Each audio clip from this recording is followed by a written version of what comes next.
ఘోరమైన అమానవీయమైన అత్యంత హేయమైనటువంటి సంఘటన గురించి, ఆ తర్వాత ప్రభుత్వ అలసత్వాన్ని గురించి కూడా మీ ముందు చెప్పాలనే ఉద్దేశంతో గుంటూరు పట్టణ అధ్యక్షురాలు ఫాతిమా గారు అలాగే నేను మీ ముందుకు రావటం జరిగింది. మేము ఆ విషయాలు చెప్పే ముందు ఈ రాష్ట్ర ముఖ్యమంత్రి గారు మాట్లాడినటువంటి మాటలు మీకు వినిపించి తర్వాత నేను మాట్లాడతాను. నిన్న గుంటూరులో ఒక విషయం జరిగింది. ఆ విషయం కూడా చెప్పాలి. ఇద్దరి మధ్యలో తగరాదు. ఆ ఇద్దరి మధ్యలో ఉండే తగరాదుని ఒక తెలుగుదేశం పార్టీ కార్యకర్త ఉపయోగించుకొని వేరే వాళ్ళని, ఈ ట్రాన్స్జెండర్ ఉంటారు వాళ్ళు పంపించి ఒక మహిళ బట్టలిప్పే పరిస్థితికి వచ్చారు. అది విన్నాను. ఇది నేరం, ఎవరు చేసినా తప్పే. ఇమ్మీడియట్ గా అతన్ని పార్టీని సస్పెండ్ చేయడమే కాకుండా అరెస్ట్ చేయమని ఆదేశాలు ఇచ్చానని మీ అందరికీ ఇన్ఫర్మేషన్ ఇస్తున్నా. అక్కడుండే ఆఫీసర్లు కూడా ఉదాసీనంగా ప్రవర్తించారు. వాళ్ళు కూడా ట్రాన్స్ఫర్ చేయమన్నా. చట్టాన్ని ఏ వ్యక్తి కూడా తన చేతల్లోకి తీసుకోవడానికి వీలు లేదు. అది నావాడైనా పరవాడైనా ఎవరైనా ఒకటే. ఈ విషయాన్ని గుర్తుపెట్టుకోవాల్సిన అవసరం ఉంది. నేను ఇవి చేస్తే మీరు చేసిన తప్పంటే నా మీద విరుచుకుపడతారా? అది జరగనీయం. Law and order కాపాడతాం. మా ఆడబిడ్డల మానానికి శీలానికి రక్షణగా ఉంటా.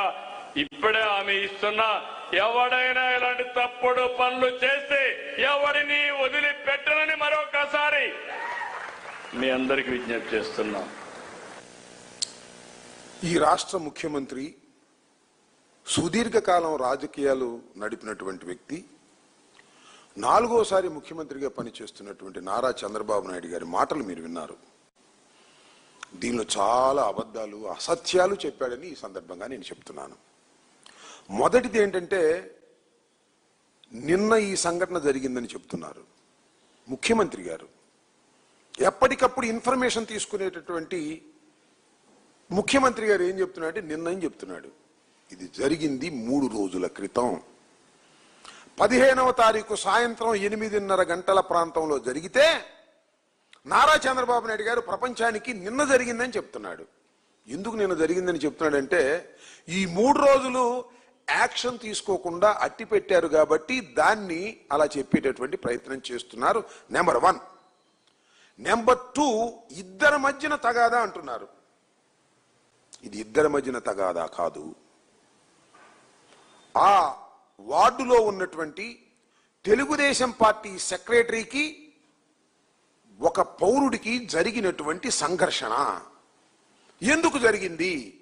నేను ఆ కుటుంబాన్ని, నేను ఫాతిమా గారు వెళ్ళాం, పరామర్శించాం. విషయాలు తెలుసుకున్న తర్వాత మాత్రమే మేము మాట్లాడుతున్నాం. ఎందుకు జరిగిందో తెలుసా? ఆ బాధితురాలి యొక్క భర్త, అంటే ఆ బాధితులు రోడ్డు పక్కన ఒక బోరు వేసుకున్నారు. 15 సంవత్సరాల క్రితం బోర్ను వాడుకుంటున్నారు. ఈ మధ్యన రిపేర్ వస్తే దాన్ని చేసి రిపేర్ చేసుకుంటుంటే ఈ తెలుగుదేశానికి సంబంధించినటువంటి వ్యక్తి కార్యదర్శి, ప్రధాన కార్యదర్శి, ఆ పార్టీ డివిజన్కి ప్రధాన కార్యదర్శి అయినటువంటి మల్లెల మూర్తి వెళ్ళి అటకాయించాడు. ఎందుకు అటకాయించామని అడిగాడు. అడిగితే ఆయన చెప్పిన మాట, బాధితుల యొక్క భర్త చెప్పిన మాట, క్యాష్ కొట్టు, పని చేసుకోమని చెప్పాడు. నేను క్యాష్ కొట్టను అన్నాడు. కొట్టనన్న తర్వాత వెళ్ళి మున్సిపాలిటీలో కంప్లైంట్ చేశాడు. మున్సిపాలిటీ వాళ్ళు వచ్చారు, తీసుకొచ్చారు అతన్ని. వచ్చిన తర్వాత వీళ్ళు వెళ్ళి అడ్డగించారు మున్సిపాలిటీ వాళ్ళు తీసుకుంటే. ఆ సందర్భంలో మూర్తి ఇప్పుడు బాధితురాలైనటువంటి మహిళని ఇష్టం వచ్చాడు కొట్టాడు, కొడుకును కొట్టాడు. కొట్టిన తర్వాత ఆ రోజు సాయంత్రం అంటే 15వ తారీఖు సాయంత్రం పోలీస్ స్టేషన్కి వెళ్ళారు. ఈ బాధితురాలు కుటుంబం మొత్తం వెళ్ళారు. ముగ్గురు, భర్త, కొడుకు, ఆమె వెళ్ళారు. చేతికి గాయాలైనవి చూపించారు. చేతికి గాయాలైనవి అండి, కేసు పెట్టండి అని. ఆగండి, మీరు ఆగండి. వెళ్ళి ఆసుపత్రికి వెళ్ళమన్నారు. ఆసుపత్రికి వెళ్ళారు. సర్టిఫికేట్ తీసుకొచ్చారు. కేసు రిజిస్టర్ చేయండి అన్నారు. ఆగండి అన్నారు. చెయ్యలేదు. ఎందుకు చేయలేదు చెప్పాలి. నారా చంద్రబాబు నాయుడు గారు చెప్పాలి. చేయలేదు. పో. తర్వాత ఏం చేశారండి పాపం ఆ భర్త ఏం చేశాడంటే, సరే ఇంటికి వెళ్ళండి మీరు, నేను పోలీస్ స్టేషన్లో ఉంటాను, పోలీసులు ఇంకా రాలేదని ఆ భార్యని కూతుర్ని ఇంటికి పంపించాడు. అప్పుడు వచ్చాడు మూర్తి మళ్ళా ఒక అవతారంతో. కొంతమందిని వెంట పెట్టుకొచ్చాడు. దానిలో ట్రాన్స్జెండర్స్ ఉన్నారు. తీసుకొచ్చి భర్త పోలీస్ స్టేషన్లో ఉండగా, పోలీస్ స్టేషన్లో కేసు రిజిస్టర్ చేయమని భర్త అక్కడ కూర్చుని ఉండగా, ఎరా పోలీస్ స్టేషన్లో కేసు పెడతావా, నేను తెలుగుదేశం వాడిని, నువ్వు పోలీస్ స్టేషన్లో కేసు పెడితే కేసు రిజిస్టర్ చేస్తారా చూస్తా అని ఆ ట్రాన్స్జెండర్స్ సహాయంతో 9 మంది ఆమె మీద దాడి చేశారు. విచ్చలవిడిగా కొట్టారు. కొట్టారు. పో. బట్టలు తీసేశారు. టోటల్గా వివస్త్రం చేశారు. అవన్నీ చూపించకూడదు, నేను చూపించను.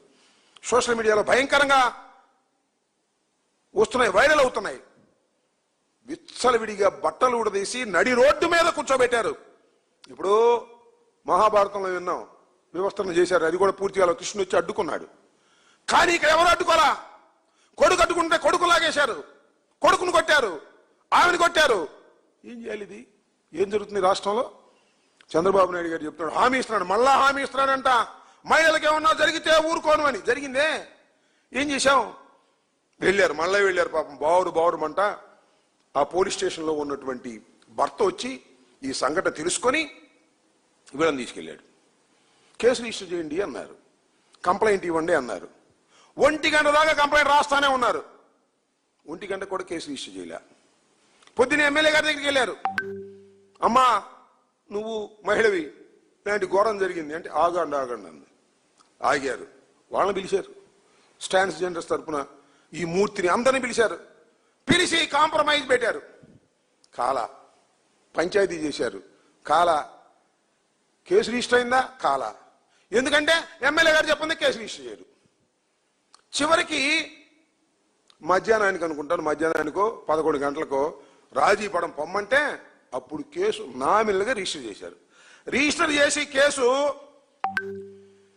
చేసి తల కింద పెట్టుకున్నారు.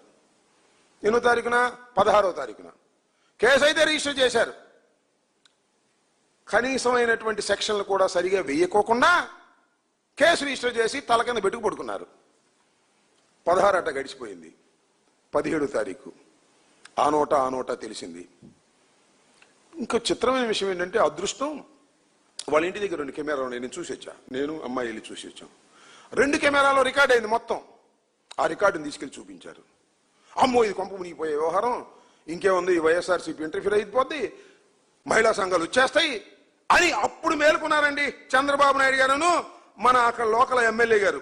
ఇది జరిగింది 15వ తారీఖున అయితే ఆమె దృష్టికి వస్తే 17వ తారీఖున ముందు జాగ్రత్త చర్యగా ఒక లెటర్ రిలీజ్ చేసింది పాపం ఎమ్మెల్యే గారు. వాడు మా పార్టీయే, వాడిని సస్పెండ్ చేసేస్తున్నాం, మహిళల మీద చేస్తే ఊరుకుంటావా?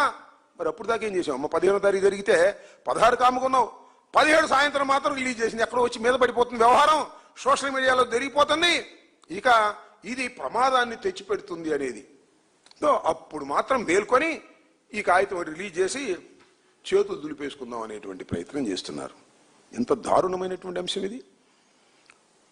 గుంటూరులో రాజధాని కూతవేటు దూరంలో ఒక మహిళని తెలుగుదేశం పార్టీ కార్యకర్త, నాయకుడు డబ్బుల కోసం తగాదా పడి, లంచాల కోసం తగాదా పడి మహిళను వివస్త్ర చేస్తే 2 రోజుల వరకు మీరు యాక్షన్ తీసుకోలేదంటే ఈ ప్రభుత్వం ఏం చేస్తుందని అడుగుతా ఉన్నా. అప్పుడప్పుడు ఇక బయలుదేరి టకటకటక ఎక్కడో ప్రమాదం వచ్చేసి చంద్రబాబు నాయుడు గారు అందరికి చెబుతున్నాడంట. ఆయన నోటప్పుడు ఎందుకు వచ్చిందంటే ఇది కొంప మునిగిపోతుంది, పొద్దున్నే మేమన్నా వెళ్తాం అనుకున్నాం.